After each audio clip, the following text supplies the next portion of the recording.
En el momento en que Ricardo dijo, pasemos a un paradigma de optimización enfocado en la seguridad aquí, juro que sentí que algo se rompía en mi cerebro.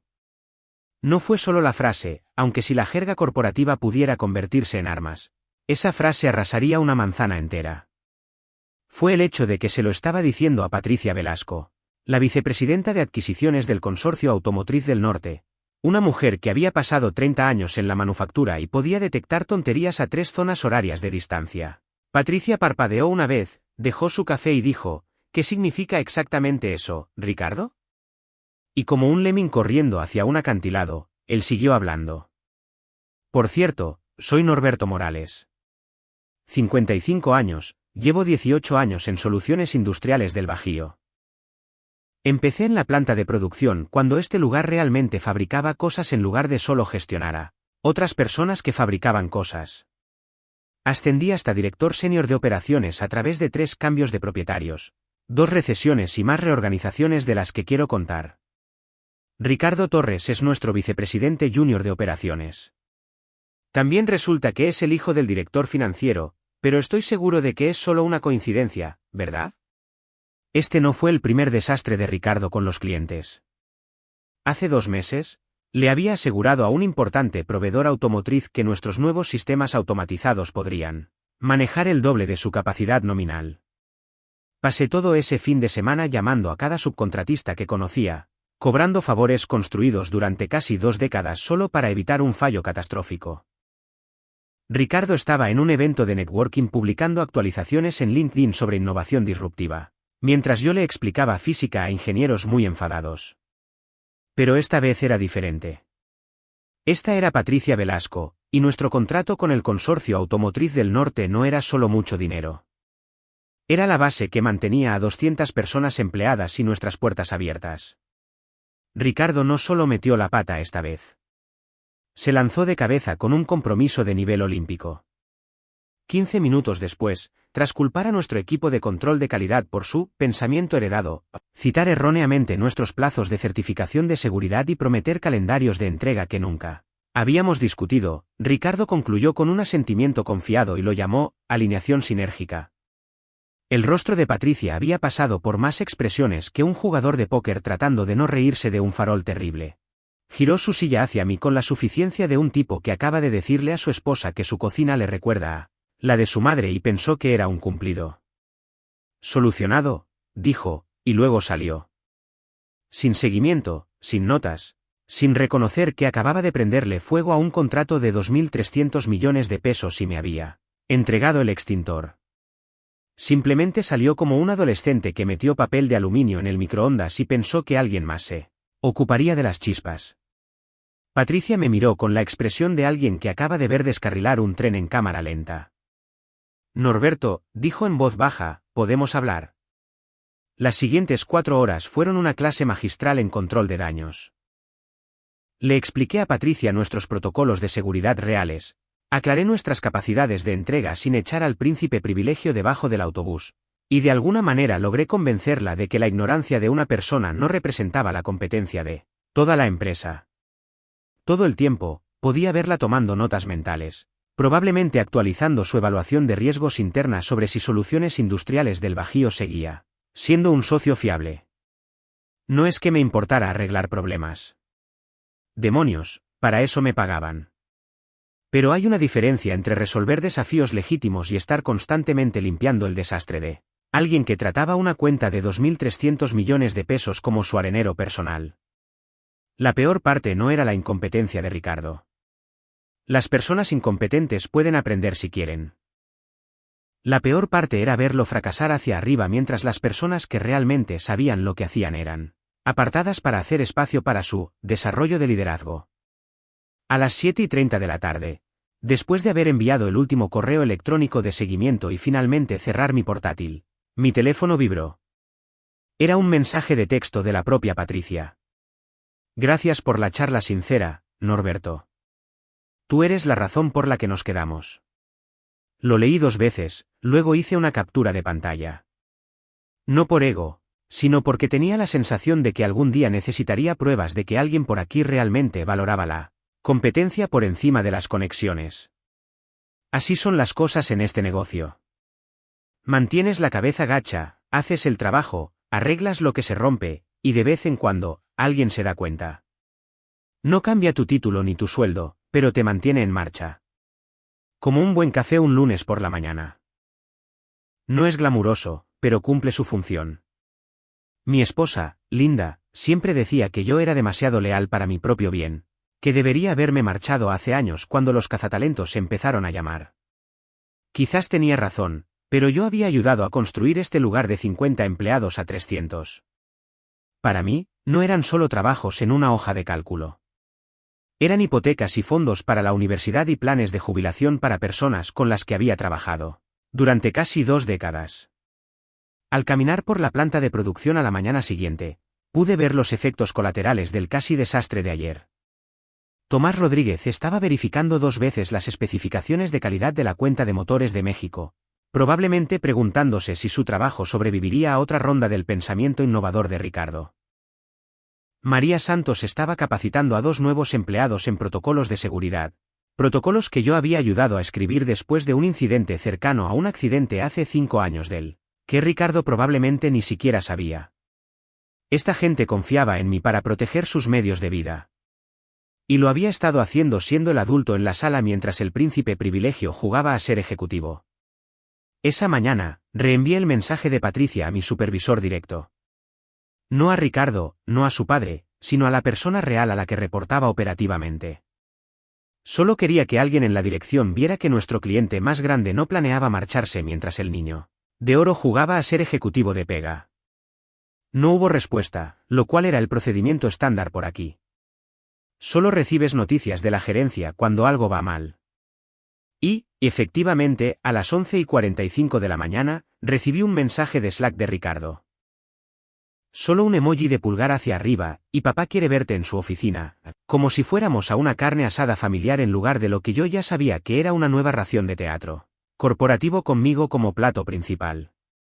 Agarré mi bloc de notas y caminé por el pasillo, pasando los mismos carteles motivacionales que habían estado colgados allí desde la administración Clinton.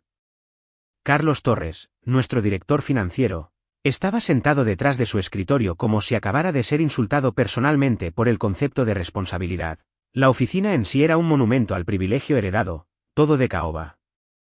Las fotos familiares estaban estratégicamente colocadas para recordar a los visitantes que esto era una dinastía, no solo un negocio. Ricardo estaba encorvado en la silla de la esquina haciendo su mejor imitación de cachorro herido, probablemente practicando la misma expresión que había usado para librarse de los problemas desde el jardín de infancia. Norberto, dijo Carlos sin levantar la vista del documento que pretendía leer. Necesitamos discutir cómo manejaste el seguimiento de ayer. Esperé.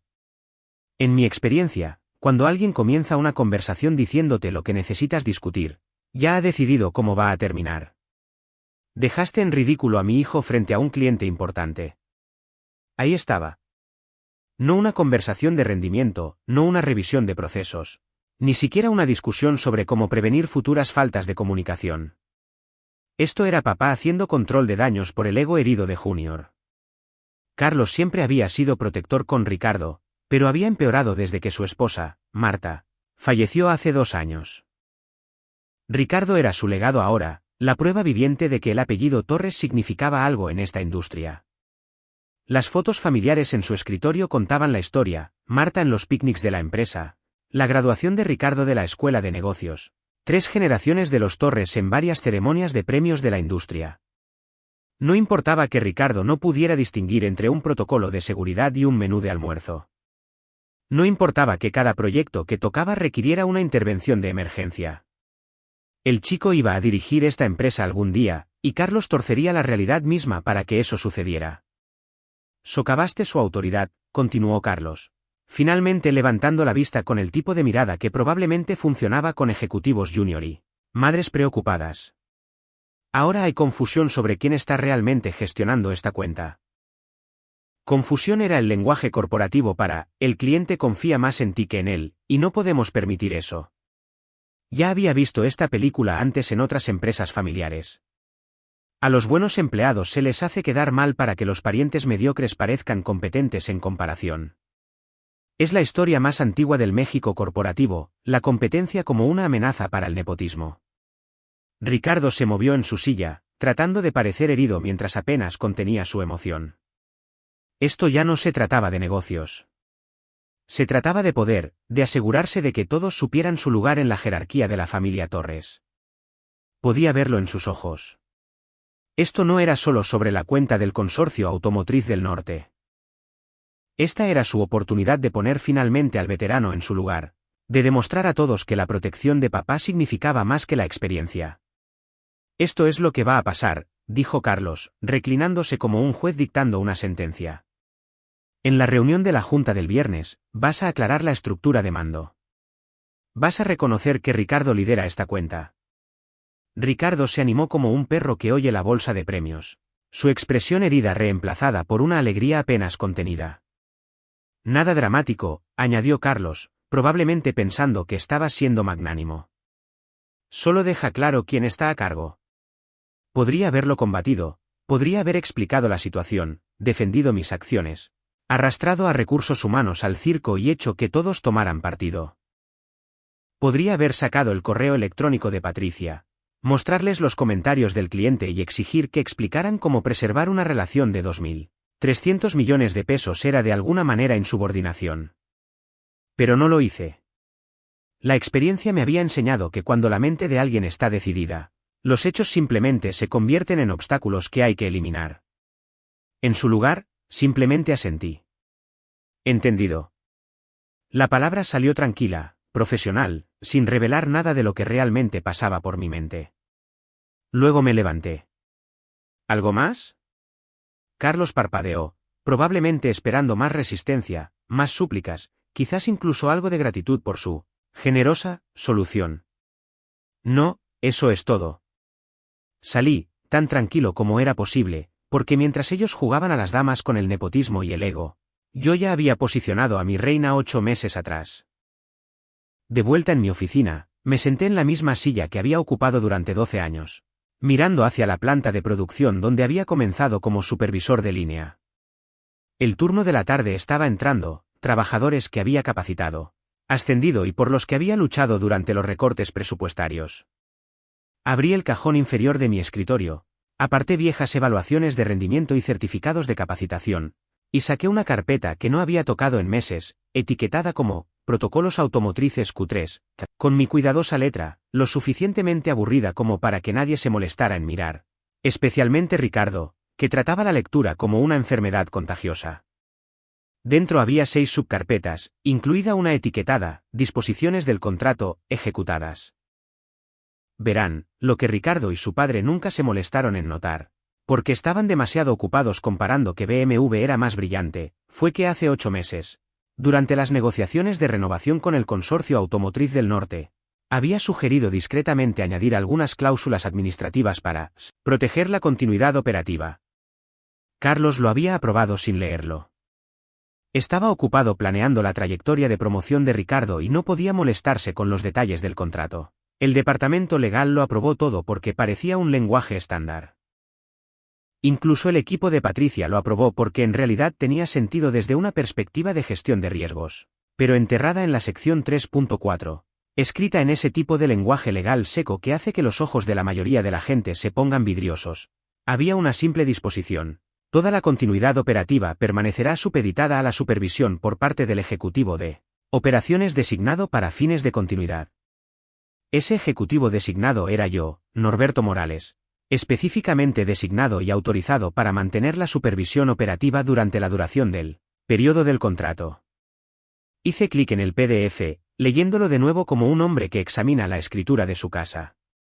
Firma fechada y con marca de tiempo. Contrafirmado por el departamento legal. La firma de Patricia justo ahí en tinta digital. Lo que significaba en español ya no era que cualquier cambio significativo en el liderazgo operativo requería mi autorización por escrito y la notificación al cliente. No la aprobación de Ricardo, no la bendición de Carlos. La mía. En ese momento, se sintió como un seguro, una protección contra exactamente el tipo de política interna que Ricardo había desatado ahora. Pero sentado en mi oficina mientras el turno de noche comenzaba su jornada, ya no era un seguro. Era una palanca. Querían claridad sobre quién estaba a cargo. Bien. obtendrían más claridad de la que esperaban. No fui a casa a golpear paredes ni a emborracharme como un cliché de mediana edad. En cambio, me detuve en la fonda de Toño. El mismo lugar donde había estado tomando café durante 12 años. El mismo reservado de la esquina donde había celebrado mi ascenso a director de operaciones. La misma vista del estacionamiento donde Linda y yo solíamos encontrarnos para almorzar cuando ella trabajaba, en la cooperativa de crédito de al lado. La rutina familiar se sintió extrañamente reconfortante. A veces, cuando todo lo demás se desmorona, necesitas algo que permanezca constante. Pedí mi sándwich club de siempre y me senté en mi camioneta bajo la farola que ha estado parpadeando desde que Obama era presidente, con el portátil equilibrado en mi volante. El estacionamiento estaba mayormente vacío, excepto por algunas otras personas cenando después de largos días en trabajos que probablemente tampoco los apreciaban. Había algo honesto en este lugar. Sin muebles de caoba, sin fotos de dinastías familiares, solo gente haciendo un trabajo real por un pago honesto. Abrí mi portátil y saqué esa carpeta. Encontré el documento que había enterrado entre informes trimestrales y actualizaciones de cumplimiento de seguridad. La cláusula estaba justo ahí en la página 7, sección 3.4, escrita en un lenguaje tan aburrido que podría curar el insomnio. Toda la continuidad operativa permanecerá supeditada a la supervisión por parte del Ejecutivo de Operaciones designado. Cualquier modificación a dicha designación requiere notificación al cliente y reautorización por escrito. Debajo de eso, mi nombre, en tinta negra, firmado por Carlos Torres, fechado hace 8 meses cuando estaba demasiado ocupado planeando la próxima oportunidad de liderazgo de Ricardo como para leer lo que estaba firmando. Contrafirmado por el departamento legal porque tenía sentido comercial. Aprobado por el equipo de Patricia porque ya se habían quemado antes con empresas que cambiaban de gerentes de cuenta a mitad de contrato sin previo aviso. Pero sentado en ese estacionamiento, con el letrero de neón del restaurante proyectando sombras rosas sobre la pantalla de mi portátil, ya no era solo una cláusula. Era una semilla cuidadosamente plantada que había estado esperando 8 meses para florecer. Abrí un nuevo correo electrónico, con los dedos firmes sobre el teclado. No se trataba de venganza, aunque mentiría si dijera que no había cierta satisfacción en ello. Se trataba de consecuencias, de mostrar a la gente que las acciones tienen resultados, incluso cuando crees que eres intocable porque tu apellido está en el edificio. Asunto, continuidad operativa, disposición del contrato 3.4 para legal@solucionesbagio.com. Copia oculta, mi cuenta personal de Gmail, porque no nací ayer, cuerpo. Según la disposición adjunta fechada hace 8 meses, sigo siendo el ejecutivo de operaciones designado para la continuidad de la cuenta del Consorcio Automotriz del Norte. Cualquier alteración de este acuerdo activa la sección 4.2 relativa a la notificación al cliente y los protocolos de revisión. Por favor, informen sobre los procedimientos a seguir tras mi separación voluntaria, con efecto inmediato. Luego abrí Word y comencé a escribir mi carta de renuncia. 2 párrafos, profesional, sin emoción, solo hechos y una marca de tiempo.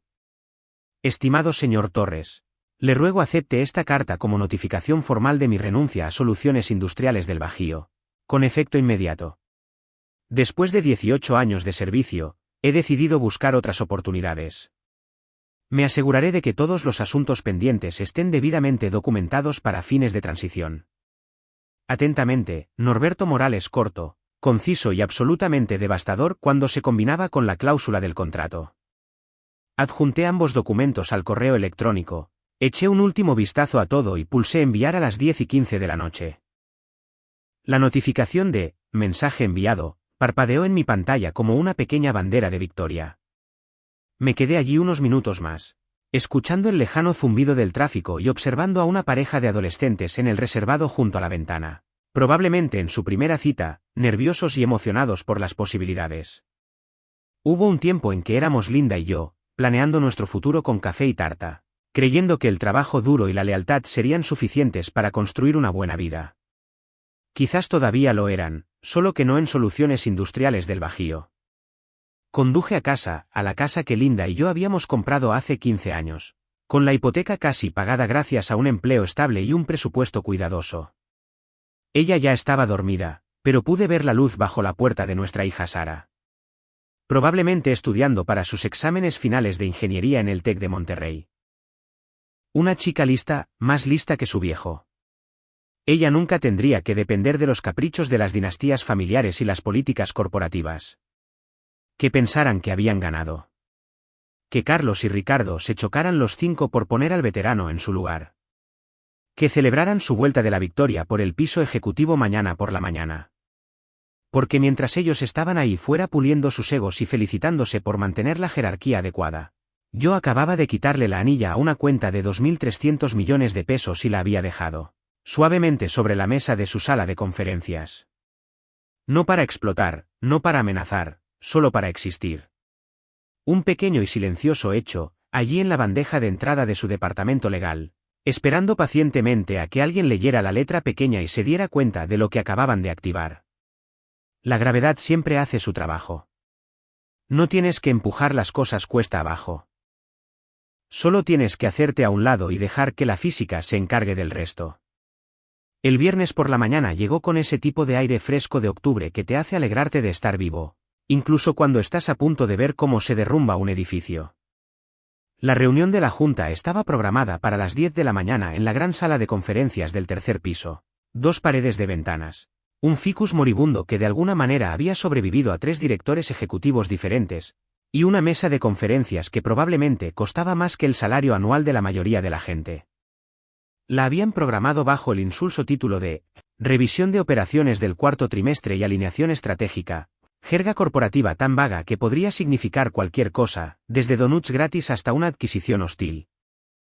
Pero yo sabía lo que realmente era, la ceremonia de coronación de Carlos Torres para su hijo, conmigo interpretando el papel de la oposición derrotada que reconocía públicamente el nuevo orden. Entré en esa sala de conferencias 5 minutos antes.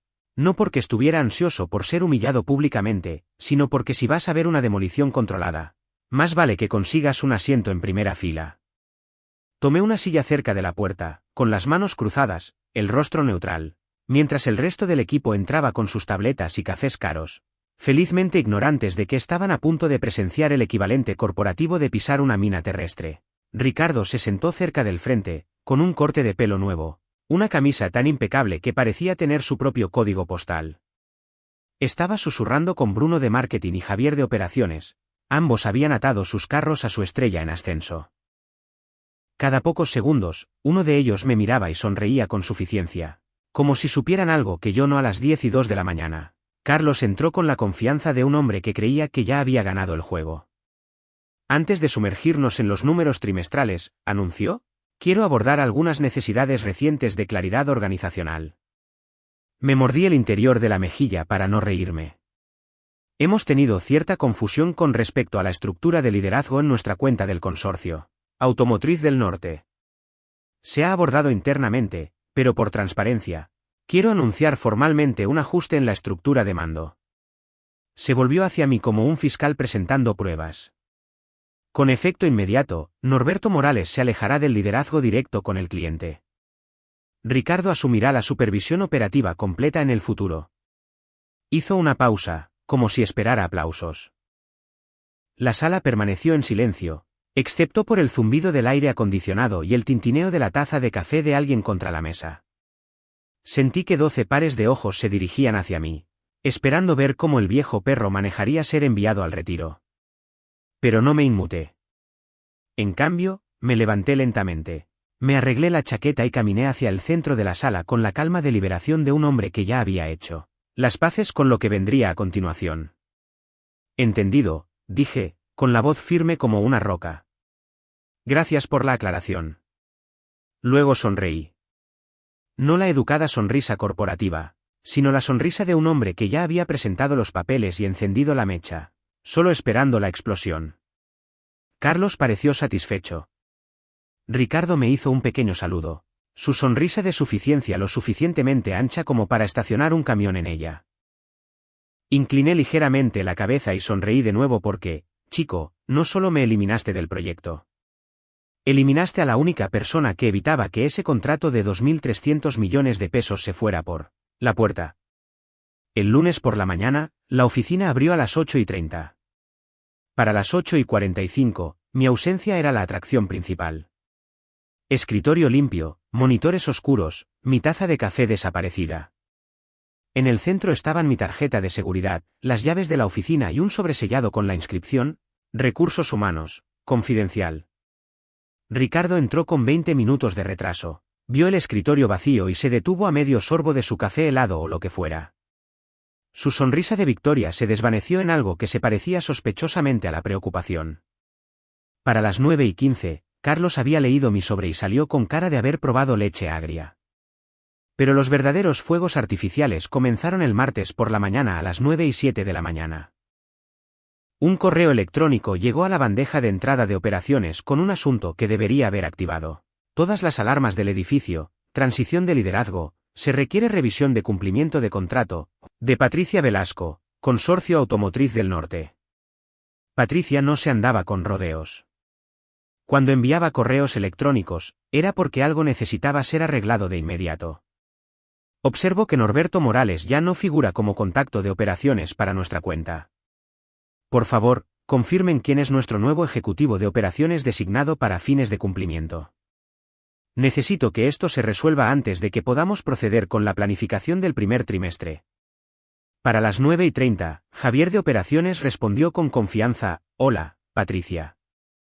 Ricardo Torres se encarga ahora de toda la supervisión operativa. Está copiado aquí para la coordinación. La respuesta de Patricia llegó a las 9:48 de la mañana. Como un ataque aéreo de precisión. Eso no funcionará. Según nuestro acuerdo, sección 3.4, la continuidad operativa debe ser gestionada por el ejecutivo de operaciones designado. Ricardo Torres no figura en esta disposición. Por favor, informen de inmediato.